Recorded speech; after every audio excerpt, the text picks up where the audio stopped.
Down 20 that's not looking okay. And 7. What was the key to fight back and making that game stop? Well, I challenge my guys to show up and compete like they've been competing on the road. You don't go on the road and win 2 basketball games if you're not a good team. And I knew we were a good, solid basketball team. Now, do they have more talent than us? Absolutely. But I knew we could compete better. That first 5 or 6 minutes of the game, we were deer in headlights. We were terrified for no reason.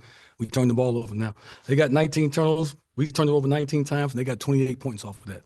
And I told my team before the game, you cannot have a lot of turnovers. If you do, this team is really good in the open court. If you put them in half court, you're gonna have a chance to get in the game. When we got back in the game, we put them in half court and made them guard our stuff.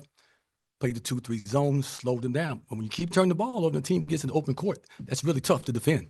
You guys kept the fouls down in the first half, free throw attempts down, but second half was a little different. What was the difference there, half to half? Well, they were attacking the rim, and we were fouling instead of being in the gap. I told my team this was going to be a off the dribble game, and you had to be in the gap of the defense. If not, they were going to put their heads down and they're going to drive. If they put them on the foul line, it's going to be a long night for us. Now, we got to 7, and I believe we missed a box out on the free throw.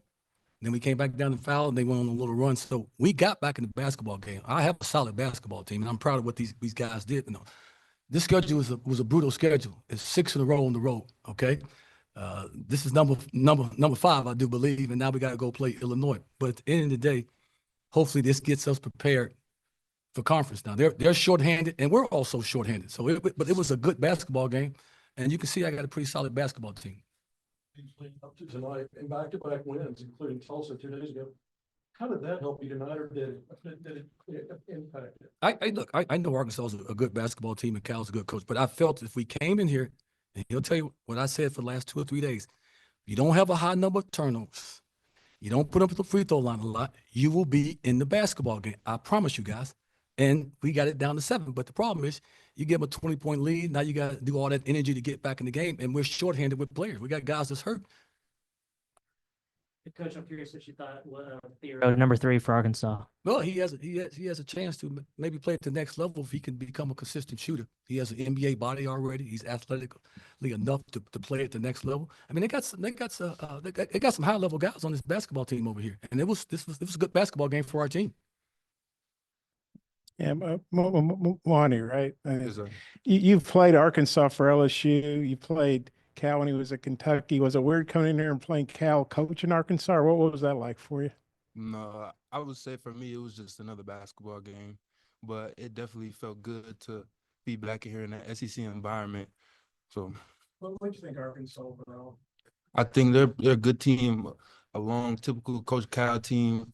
That gets to the rim, puts pressure on the rim, on the refs to get to the free throw line, and rebounding, and just playing the transition. So we're a good team. Did you feel good about the way you guys fought back and got back in it? Yes, I just think that had we not dug such a big hole for ourselves in the first half, it would have been a lot easier for us to compete and stay in the game. Yeah. Darrell, what was your take on Arkansas overall? From watching all the film of all the games that they played, I knew this was going to be an off the dribble game, and when they shoot the ball well, they can become dangerous. But they're really an off the dribble team and a transition team right now. I'm sure Cal is still trying to figure things out. This is early in the season, just like I'm trying to figure things out with my basketball team. He got some key guys hurt. I got some key guys hurt. I mean, I would love to come into this building if KK Robinson was healthy. And just see what he could do against these guys. But, I came in short-handed, no excuses. You got to play the game. Nobody feels sorry for anybody.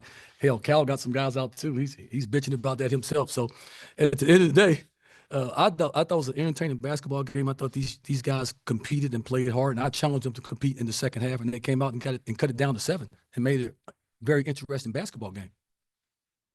Obviously, I know you've coached here before, but obviously you had your playing career as well. Just what was it like for you to come back here and coach here again? Well, it's always, unfortunately, I always come in here. I'm never healthy. Every time I come in here, I'm usually not healthy. But it's always special to be back in Fayetteville. I grew up here, met my wife here, so this has always been a special place. The people in the state have always been unbelievably great to me ever since I've been here. They see me grow up from a young wild kid to where I am now, and it's always special to come back here.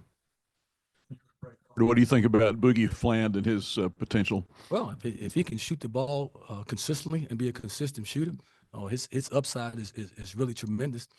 He's getting a chance to play a lot of minutes. He's also getting a chance as a young player, and this is big. He's getting a chance to play through mistakes and stay in the game. And that's when you get more confident as a basketball player, when you can play through mistakes.